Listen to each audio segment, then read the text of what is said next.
Hello, my name is Gabriela de Armas, and I will be doing a psychological analysis on Harry Potter. The four theoretical points. Maslow's theory. Through Maslow's own concept of hierarchy needs, we can see how these five basic needs motivate Harry Potter in life. Hierarchy of needs assume that the lower level needs must be satisfied before higher level needs become motivators. The hierarchy of needs includes physiological needs, safety needs, love and belonging, esteem, and self-actualization. Using all lower level needs, Harry shows he has reached self-actualization when he shows his bravery and own moral integrity when fighting Voldemort throughout the series. Harry's growth throughout the books shows how true he is in becoming the best person he can be. Roger's theory. Through Roger's self-concept theory, we can see how Harry's self-concept and ideal self changed throughout his time with the Dursleys and at Hogwarts. The self-concept includes all those aspects of one's being and one's experiences that are perceived in awareness, though not always accurate by the individual. Growing up with the Dursleys, Harry always felt in congruence with his self-concept. All he knows of himself that he is alone, worthless, unwanted, and a burden to everyone because that's what he that was taught and felt living with them. Not realizing that that isn't his true self. At Hogwarts, he reached his ideal self and began to understand his self-concept. He felt as if he belonged and had people that cared for him and loved him. He began to succeed and showed true bravery against Voldemort and his army, which made him realize his true self. Skinner's theory. Through Skinner's operant conditioning concept, we can see how Harry displays results of negative and positive reinforcements. Operant conditioning is a type of learning in which reinforcement, which is contingent upon the occurrence of a particular response, increases the probability that the same response will occur again.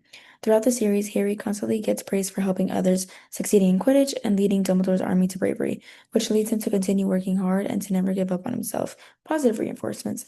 When Harry leaves the Dursleys' house, that in itself is a negative reinforcement because he is getting rid of the people that have emotionally and physically abused him, which leads him to better himself and work on himself from feeling worthless to feeling like he belonged. Pandora's theory.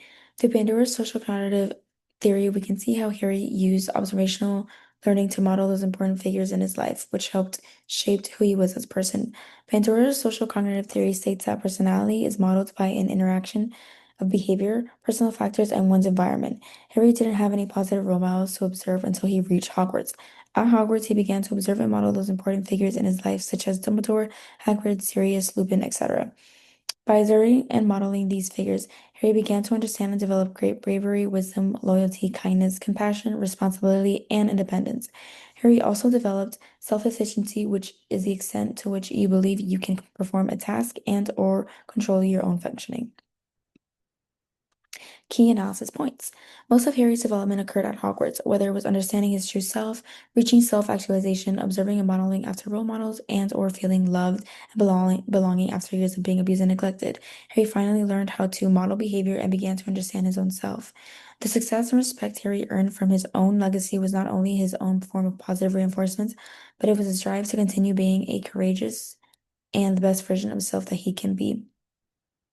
Throughout the series, we can see that Harry's growth was not just for rewards and praise, but showcased his true moral integrity, which displayed how he was always true to himself. Critical evaluation. The most useful theory was Maslow's own concept of hierarchy of needs. We can see how these five basic needs motivate Harry Potter in life. Hierarchy of needs assume that the lower level needs must be satisfied before higher level needs become motivators. The hierarchy of needs includes physiological needs, safety needs, love and belonging, esteem, and self-actualization. When it comes to physiological needs, Harry met these needs, but in small portions.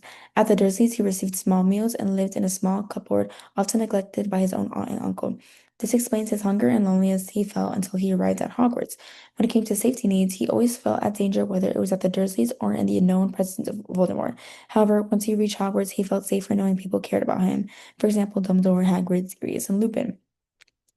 When it came to love and belonging, he didn't fully experience this affection until he reached Hogwarts.